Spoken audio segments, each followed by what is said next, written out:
কিরে বন্ধু, কাল তো এসএসসি রেজাল্ট বেরোলো। তা কি খবর তোর ছেলের? আমার ছেলে সেরকম কিছু হয়নি বুঝলি। আসলে ছেলের নাম্বার ফাম্বার সবই ছিল, তারপর কোথা থেকে কি হলো কিছুই বুঝলাম না বুঝলি। আমার ছেলে তো পাস করে গেছে, তাই তোকে খবরটা জানাতে এলাম। আর হচ্ছে মিষ্টিমুখ করাতে এলাম। শুনলাম তোদের হচ্ছে যে 5 বিঘে জমিটা ছিল ওটা নাকি বিক্রি করে দিয়েছিস। তা কি করলি টাকাগুলো? তোকে কে বললো কথাটা?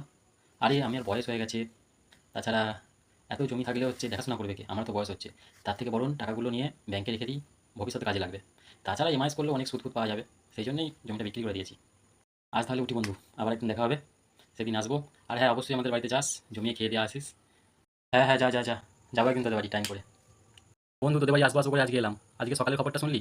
26,000 শিক্ষকের চাকরি চলে গেছে, শুনলাম পুরো প্যানেলটাই বাতিল হয়ে গেছে। তার মধ্যে তোর ছেলেও তো ছিল তাই না? আবার যারা টাকা দিয়ে চাকরি পেয়েছে তাদের 12% সুদ সমেত টাকা ফেরত দিতে হবে, জানিস তো বন্ধু। হ্যাঁ রে বন্ধু, খবরটা শুনলাম, তাই তো সকাল থেকে অনেক চিন্তায় চিন্তায় আছি, কী করবো ভেবে পাচ্ছি না। তাই তো বলি, আমার ছেলে অত পার্সেন্ট নাম্বার পেয়েও অ্যাপয়েন্টমেন্ট লেটার পেলো না, আর তোর ছেলে অত খারাপ নাম্বার পেয়েও কীভাবে অ্যাপয়েন্টমেন্ট লেটার পেয়ে যায়। এই তো বুঝলাম আসল খেলাটা।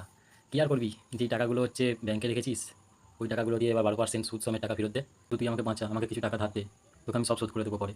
ও আচ্ছা, এই জন্যই তুই 5 বিঘা জমিটা বিক্রি করেছিলি, আচ্ছা এবার বুঝতে পেরেছি। আমার 5 বিঘা জমি বিক্রি করে আমার ছেলেকে চাকরি করে দিয়েছিলাম, এখন তো আমার সব শেষ, কী করবো ভেবে পাচ্ছি না। তো তুই আমাকে বাঁচা, কিছু টাকা অন্তত আমাকে ধার দে, আমি তোকে সব শোধ করে দেবো।